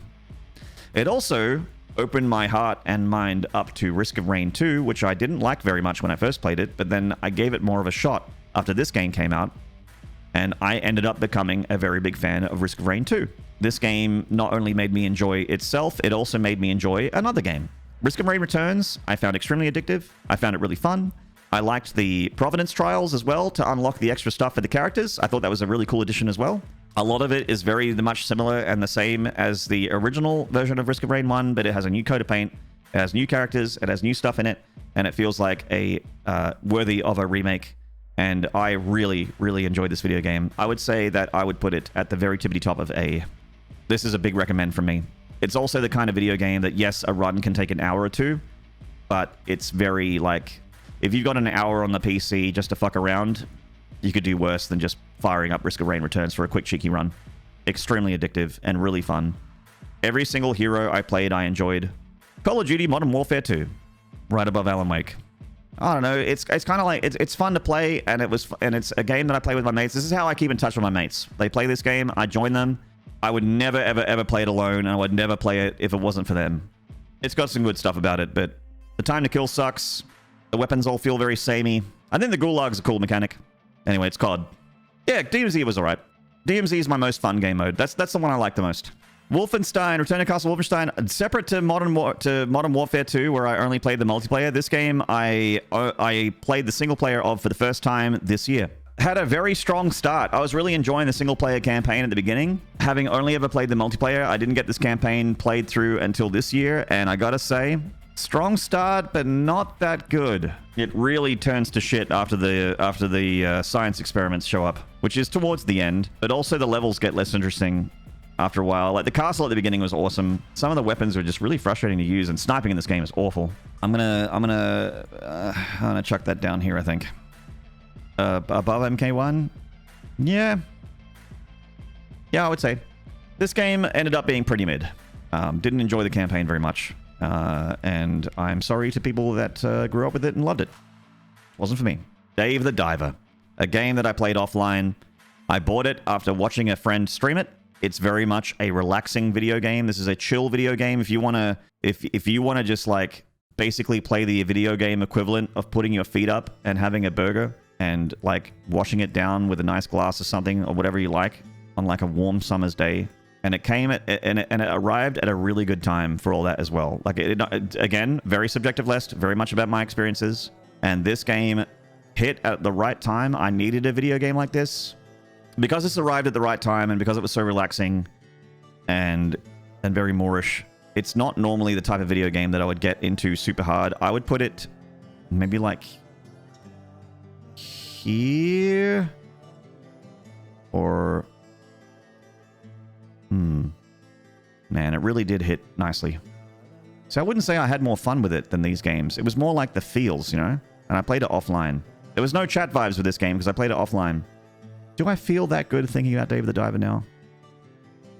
Does it make me feel happy thinking about it now? Maybe bottom of A. I know this is weird. This is a weird spot to put it. Not normally my kind of video game, but it was the exact right type of video game at exactly the right time. Lunacid. There were a bunch of people that were like, we fucking love Kingsfield. We want more Kingsfield. Kingsfield, for those that don't know, is the FromSoft video games before Souls. There's a lot of Kingsfield DNA in the Souls games. You've arrived in some kind of new world or an underground city or anything like that, and you are exploring, collecting weapons, spells, items. The people that made this video game really appreciated the Sega Saturn kind of era, the Dreamcast era. It has a very Sega feel to it in terms of the sound effects, the visual effects. Like Kingsfield feels very dated to see and watch. This game feels like it's gotten a little bit smoother, but it does still keep that DNA alive, and it is a very fun adventure game.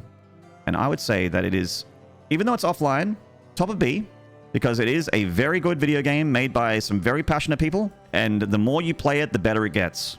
And I haven't finished this game yet, but it's been getting better the more I play it. So this might have finished higher if I finished it. You know, you got very early fast travel between the different, basically the bonfires, the crystals of this game's equivalent.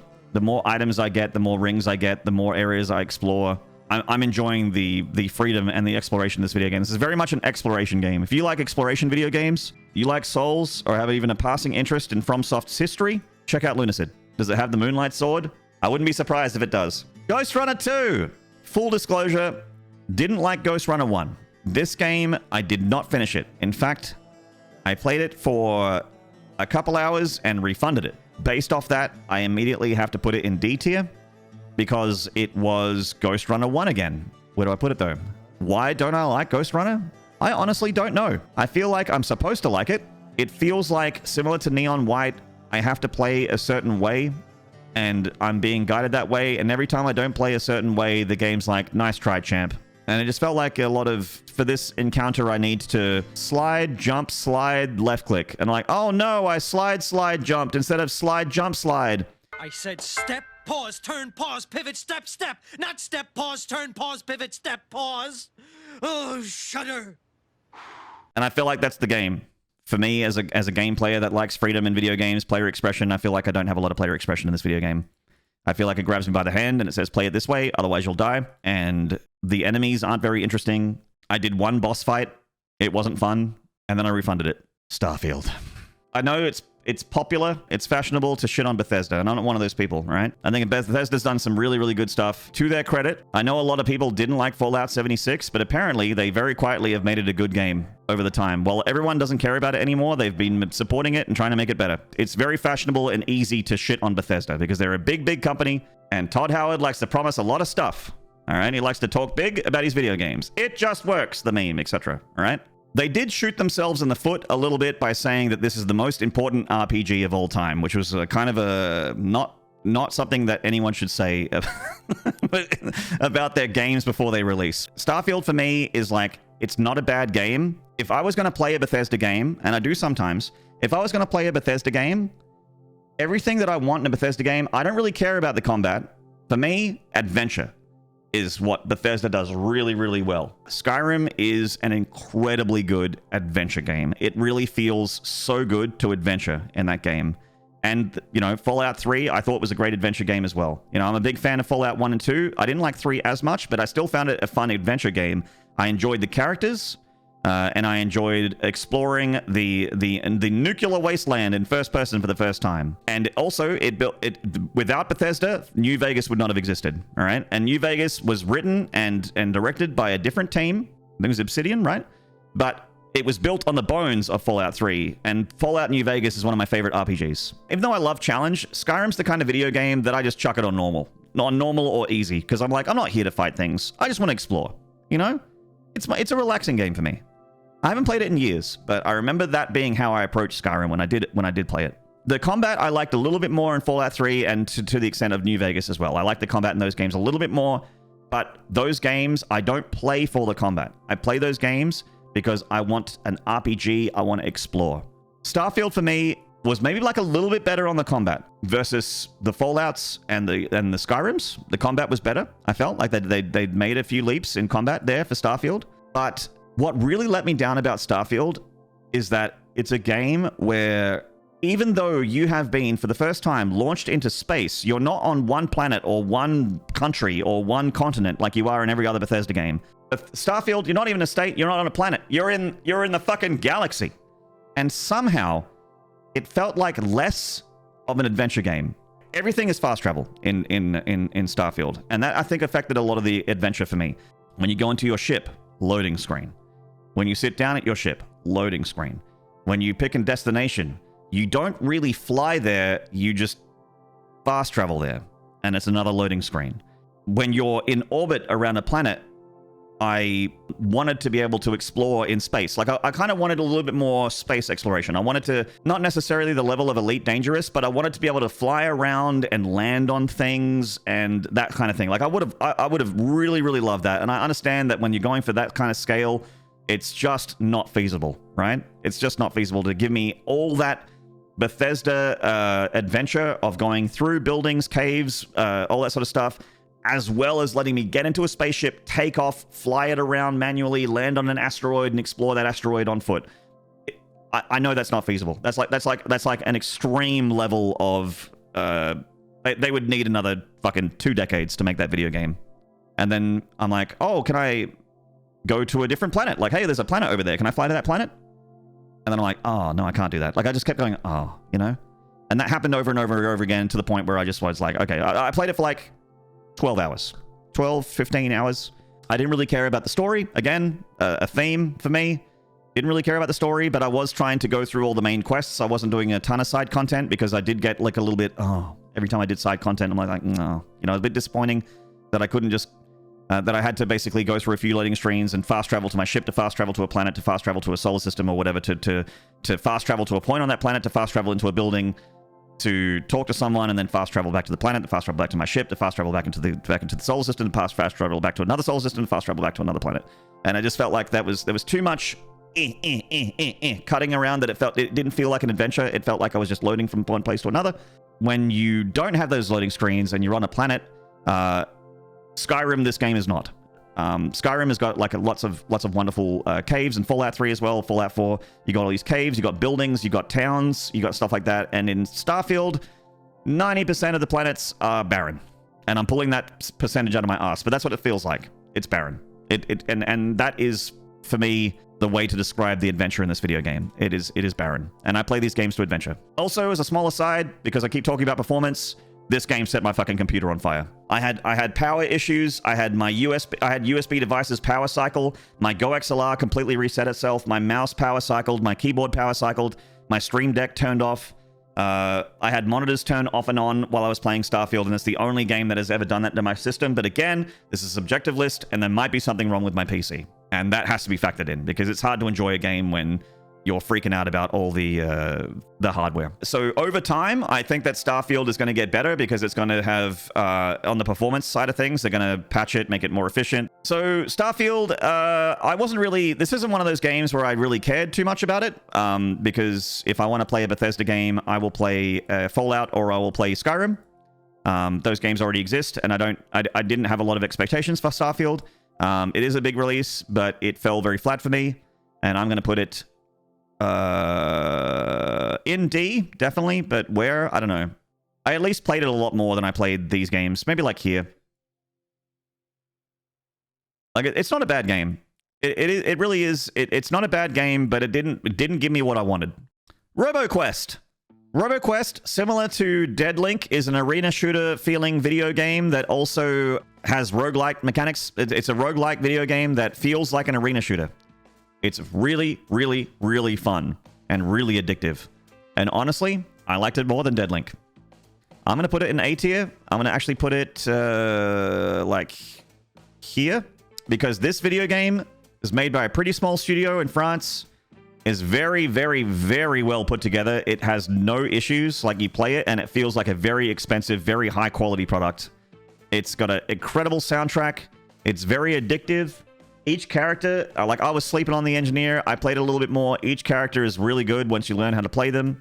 There's the gun loot mechanic of it. It's very addictive in that regard. It's just addictive. Like, it's so fun, and there's a ton of challenge, a ton of customizations that you can do through the crystal mechanics and all the items that you find. There's stuff. There's adventure in it as well, because there's side areas to unlock different things and to further more of the collectibles and the stories and whatnot. Again, don't really care about the story, but gameplay-wise, it's fun to adventure. It's fun to collect stuff. And even if you just go for full time attack speedrun mode, it is extremely fun. And it's got co-op. You can have 2-player co-op. And I really recommend this video game to go checking it out. It's very cheap as well. It's not very expensive. And again, co-op. If you got a mate, a best friend that you want to play video games with and you like arena shooters, play this video game. Play it. Another Warhammer video game, Rogue Trader. It has everything going for it. Similar to Boltgun, it feels like it's a game that I should instantly like, but for some reason, I'm very bored. I am not going to put it in D. I'm going to put it C for now. It's by the same studio that made Pathfinder Kingmaker, which I really, really love, so I really like the developer. It's Warhammer 40k, and I love the setting, and I love the worlds, the universe of Warhammer 40k. I love the idea of the tabletop game. I've not played the tabletop game, but because I can't afford it, I was like, oh yeah, Warhammer tabletop, but with squads and in like a CRPG kind of setting where decisions matter and that kind of thing. Hell yeah. And it's not as good as I thought it would be. It's been very boring to explore this video game, and the combat is not super fun. Every character is not very interesting. The most interesting being the Sister of Battle, because the Sisters of Battle are awesome. And I tried to roleplay as a really dogmatic character as well. I wanted to be as dogmatic and for the Emperor as possible, because that's fun for me. And so I'm like doing all kinds of fucked up shit. But it feels like whether you're dogmatic or pragmatic or idealist or whatever like that, all those decisions really don't seem to be affecting the video game. It's just kind of like you're like, I choose to be this, and then you get a dialogue box and there's no side effect. It's potentially cool. I've played 12 hours of it, and so far it's boring. I do like the Tech Priest character. The Tech Priest character is cool, but I just don't care about the story.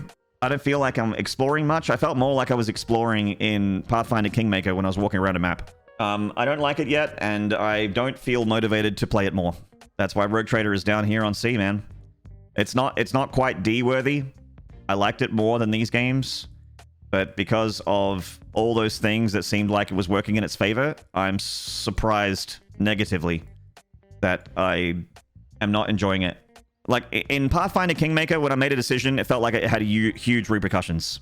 And also, the story beats that happen in this video game. I know that I say that I don't care about story, but there are some kinds of games where I do care about story. And in CRPGs, I do care. And in the story of Rogue Trader, so far, I don't feel like I'm making much of a difference with anything that I'm doing. Maybe it gets better later, but at the same time, I don't feel motivated to play it more. So I don't know if I'll be able to get to that later part. I think it's very important for a game to come out swinging from the start. Like, you need to have a very strong opening couple hours, especially with Steam refund policies being what they're being right now. Everspace 2. I had zero expectations of. I played the first game and it was like a roguelike. And in Everspace 2, it's become more of an RPG. One of my favorite video games as a kid was a video game called Freelancer, which was made by Microsoft. This game is the most Freelancer video game I've played since Freelancer. This is similar to Skyrim in that I don't play these kind of video games for challenge. I play these video games to explore. And this, Everspace 2, gave me the space exploration that I wanted from Starfield. This game gave it to me. You don't land on planets. You don't walk around stations. But you do explore the fuck out of space. Every time you fly from one planet or one system for another, you are getting distress calls and you're getting whatever while you're traveling from one planet to another. So you can go off and do those distress calls or find undiscovered spaces and go, oh, what's that over there? And then you pull off. Like, it's like finding a cave in Skyrim. And when you get to a destination, it's always got like asteroids or a base or something to interact with and something to explore with. Or there's some kind of puzzle where you'd pick up a battery and you would guide it through things, or you'd find hidden treasure boxes or something like that. Like there'd be like a little puzzle there or a little collectible or something, or hidden items. And as you level up, you get better gear, and it all scales with you and the enemies scale. The enemies keep getting stronger as you get stronger. But you do have like level up moments where you will get to certain parts of the story where enemies will be like, you'll have like a big gap between you and those enemies, so you can just like fucking trounce them. You just pants them every time you see them. But then they, when you go back to that area later in the story, they'll have upgraded their enemies and they'll be stronger again. And I'm going to put it in A tier, just above Dave. This was a lovely surprise for me. I did not expect to like this game as much as I do. Like, all that combat aside, you got the freelancer part of it as well, where you can load your ship up with cargo that's cheap in one system, and then you fly to another part of the universe, and it's the demand for that shit is super high, so you can sell it at a high price on the other side. So you can play like a fast fighter craft where you're like a really, really fast, but you don't have much cargo space and you don't have much armor. Or you can play a fucking tank which has 1,000,000 hit points of armor, huge cargo space, but you can load that shit up with goods. You buy it cheap one place, sell it high somewhere else. So that's Everspace 2. The downsides of this video game: every character sucks, they're all boring, and sometimes there's dialogue that gets in the way of you wanting to hit the go fast button. You just want to travel from one part to another and you can't push the button because they're in the middle of a dialogue conversation. But the game is fun, and it's good to explore. And it runs really, really well. All of the graphics and everything is dialed up to as high as it can possibly give me. And it's gorgeous. It sounds great. The music's a little bit mid, and the story's not great, but everything else about the video game is fun. Zelda: Tears of the Kingdom. This game is going to S tier. I am someone that did not like Breath of the Wild. I'm a big fan of the older, more classic Zeldas. I didn't really like Ocarina of Time as much as everyone else does, but I loved Wind Waker, Link to the Past. The one on DS was amazing as well. Classic Nintendo Zeldas. Even Zelda 2 I liked. I didn't like Breath of the Wild. That one rocked everyone's socks back in 2017. What didn't you like about Breath of the Wild? All right, well, I'll start with that. What I didn't like about Breath of the Wild was that I didn't feel like I was exploring. I felt like I was wandering. I felt like a lot of the world was very, very empty. I was missing my temples. I didn't like any of the boss fights. I didn't really care for the abilities much, like the bomb throwing, the making an ice block. I think the most fun I had in Breath of the Wild was in that there was this one island where it takes everything away from you and you have to start from scratch. Like when they reset everything. And I was like, oh, this is fun. What a fun puzzle. For me, Breath of the Wild is like the beta. Breath of the Wild walked so that Tears of the Kingdom could run. Fly, even, would be more apt. They built the skeleton in Breath of the Wild, and then Tears of the Kingdom was like, here's the rest of the game. And Tears of the Kingdom had Ultra Hand, which is fucking genius. The stuff you can make is insane. There is so much player expression, something that I've mentioned several times over this list. There is so much player expression in this video game that it's ridiculous. More than any other game that I've ever seen. Weapon fusing is in this game. You can fuse those bombs that I wanted in that you don't just pull out of your butthole and throw randomly and do no damage in the first game in Breath of the Wild. You can attach bombs to your arrows and fire them. You can attach eyeballs to your arrows and make homing missiles. You can attach a certain gem to a wand and make a kind of elemental wand. I was a little bit worried that they said that the world of Breath of the Wild was basically going to be there again for a second game in a row. They've just made it way more dense. It's way more populated. There's more stuff to do everywhere. The puzzles are better, I feel. The temples are back, but again, they're kind of weak. The temples aren't great. The boss fights are way better. Ganon's back. He's not a smoke cloud anymore. I feel like it's just one of those games that you can get as much out of it as you want to get out of it. It will continue to provide and continue to surprise and continue to give you more and more and more of the things that make this game good. This game also has that weapon durability thing in Breath of the Wild, but I feel like it is more interesting because of the fuse mechanic. Even though I'm like, my weapon's broken, I'm like, oh, but I can make a new one. And I found it fun to make new weapons. Instead of just going like, my weapon's broken, I need to find another one of those weapons. You are forced to cycle through weapons, and that is going to be a turn-off for some people. But I think fusing makes you ignore the bad part and concentrate on the good. At least it did for me. You can put a stick with a bomb on it. You can put a bomb on your shield, and then when an enemy attacks your shield, they explode. There is just... The creativity is insane. It's also relatively bug-free. You would think that a game this big with this much scale would be a broken mess. Nope. They must have cast some dark magic for it to run as well as it does on the Switch. It doesn't run great. It still will tank down to 15 FPS sometimes or lower when you have like a lot of particle effects and wind and shit on the screen. But the fact that a game this big is only like a 19 gigabyte file and runs on the Nintendo Switch, which is like a 10-year-old chipset. I don't know which dark gods they're sacrificing the blood of innocence to make this game work as well as it does on the system that it works on, and for it to be as big and as feature-filled as it is. The final video game. This one just happened to be on the end of the list, but rightfully so. Similar to 2022 for Game of the Year, I can't help but agree with the powers that be, the Game Awards and all those people that give this game Game of the Year. Similar to 2022 when everyone was like, Elden Ring's the best. I'm like, yep. And in 2023, they're saying Baldur's Gate 3 is the Game of the Year. And I'm like, you know what? That's 2 years in a row. I agree with you. Cut out that bottom part so it's just a little bit cleaner. There we go. All those things we talked about as positive in these video games, the player expression, the freedom to do whatever you want. It doesn't feel like your hand is being held. It's like, go and do that thing, player. Whatever you want to do, whatever your heart desires, go do it. You can probably, whatever you think you can do, you can probably do it. There's replay value up the arse for this video game because of the different classes you can play, the different difficulties, the different ways to play, tactician mode, etc. You can be an evil character if you want, and it's not like, yeah, you're evil, but you have to still complete this thing. It's like, no, you can be evil. You can straight up be a complete psychopath. Look, the player creator in Baldur's Gate 3 is probably one of the weakest things about it. Like, I was like, oh, this doesn't feel like there's a lot in here as far as, like, making a character look how I want to look. I'm like, no, my character doesn't really look how I want it to look, but oh well, whatever, play. I don't care. I mean, by God, where do you start? The voice acting, top tier. The story, really good. Like, whether or not you like this video game, you're going to find out in Act 1. But the story, again, not something that I normally care about in video games, but in CRPGs, I do care about it. The story is really, really good. The characters are all interesting. They all have a great backstory. They all have, like, some more than others. Some you really relate to. Some you feel like are just the exact person you want them to be. They're the exact, like, you know, you've got your romance options. You've got your, all that shit that some people care about. I don't really care, but there's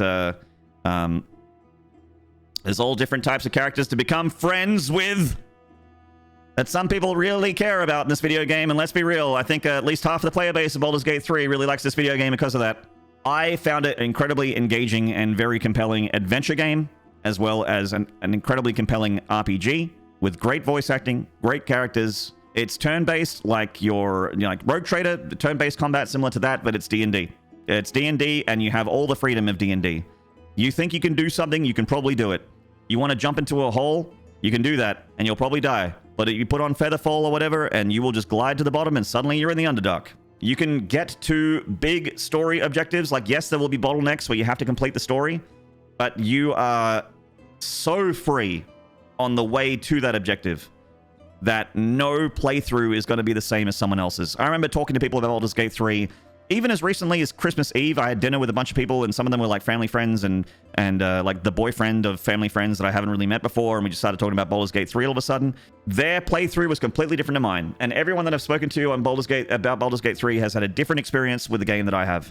You could be a Dark Urge character, which is an incredibly fun and weird choice, where you have urges to just murder things and cause violence, and the amount of work that Larian Studios has put in to support all that and make it even more immersive by giving all the narrator specific lines and also stuff. It's not just like they were like, oh, here's a dialogue option that changes because your intelligence level is lower. The narrator will do an entirely different voice line for it. There's a clip I saw from the devs that said that initially they intended Counter Spell to be a part of the game, but they pulled it as they thought it would cause the game to be in development for another 10 plus years.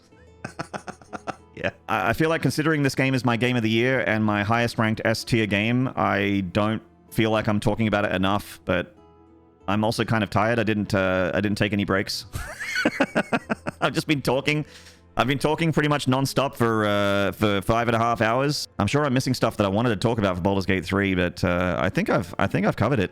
I'll talk about some cons. Some people say the third act sucks. I don't agree with that, but I do think it's weaker than the first two. They apparently patched in an epilogue, which I haven't seen yet, but they had like a more satisfying end to the game, which they added. The performance in Act 3 is quite rough. Like when you get to the third act in the game on PC, your system is taxed. There's a lot going on in the third act. I won't spoil anything, but I'll just say that there's like a lot more people, there's a lot more stuff going on, and it feels like the performance of the game kind of tanks a little bit in the third act as well, so it's a little bit chunkier.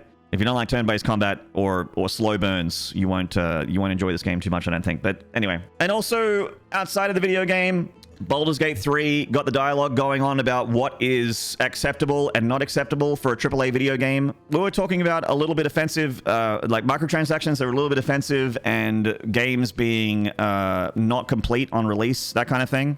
Kind of like a lot of the stuff that AAA video games have a bit of a negative stigma about them, especially the last few years. I think that it is unreasonable to expect most studios to make something as quality as Baldur's Gate 3. I think it's unreasonable to expect that. But it's good to have the conversation, and it is good to hold those $600 billion AAA studios accountable, considering the amount of capital and staff and developers they have. It's like, why can't you make stuff this good? I think that's a very reasonable question. Again, not reasonable to expect most AAA studios because they don't have that kind of money or time to be able to make games like that quality. But it does make you wonder, the companies that are tens of billions of dollars, what are they doing? You know, that's all. That's it. This is my tier list. Thank you for tuning in. We've got Baldur's Gate 3, Lies of P, Resident Evil 4, Amnesia the Bunker, Zelda Tears of the Kingdom, and Jump King in S tier. Risk of Rain Returns, Dead Space, Darkest Dungeon 2, Blasphemous 2, I'm on Observation Duty, the series. So that's all 6 games combined. Roboquest, Street Fighter 6, Everspace 2, and Dave the Diver in A tier. B tier, Lunacid, Aliens The Dark Descent, Deadlink, Returnal, Turbo Overkill, HROT, Trepang, Song of Horror, Homebody, and Nightmare of Decay. C tier, MADiSON, Alien Isolation, System Shock Remake, Wolfenstein, Return to Castle Wolfenstein, Mortal Kombat 1, Outer Wilds, Fear and Hunger, Rogue Trader, Warhammer 40k Rogue Trader. D tier, Neon White, Starfield, Boltgun, Darktide, Ghostrunner 2, Haunting Grounds, Modern Warfare 2, and Alan Wake 2. This is my tier list. These are my thoughts. This is how these video games made me feel, ranked from top to least. And there it is. I hope you guys enjoyed the show. Really do appreciate it.